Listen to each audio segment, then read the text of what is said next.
그동안 은행권이 기준금리 인상기를 틈타 지나치게 금리 장사를 해왔다는 비판 많았는데요. 이런 문제를 개선하기 위한 예금과 대출금리 차 비교 공시가 오늘부터 시작됐습니다. 어떤 은행의 예대금리 차가 가장 컸을까요? 조태현 기자가 전해드립니다.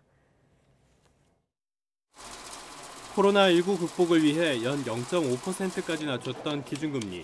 하지만 지난해 8월 이후론 인상 기조가 이어졌고 불과 1년 만에 기준금리는 2%포인트 가까이 올랐습니다. 은행의 대출금리도 올랐지만 예금금리는 상대적으로 지지부진하면서 은행들은 막대한 이익을 벌어들였습니다. 소비자들의 불만이 커지자 금융당국이 대책을 내놨습니다.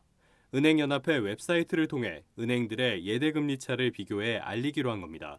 제도 개선을 통해서 은행연합회 모든 은행 예대금리차를 비교 공시할 수 있도록 했고, 그다음에 공시 주기도 3개월에서 1개월로 단축했습니다. 그리고 이뤄진 첫 공시, 19개 은행 가운데 가계대출금리에서 예금금리를 뺀 가계 예대금리차가 가장 큰 곳은 전북은행이었습니다.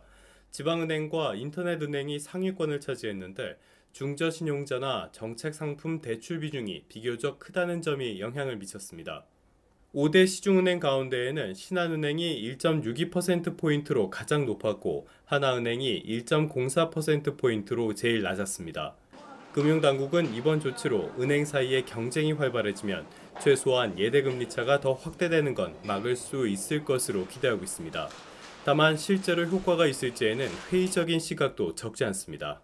개인의 신용도에 따라서 이런 대출금리가 산정돼 있는 만큼 단순히 어떤 비교하는 방식으로 은행들 입장에서 가장 돈 벌기 쉬운 이자 장사를 포기할 이유가 없다.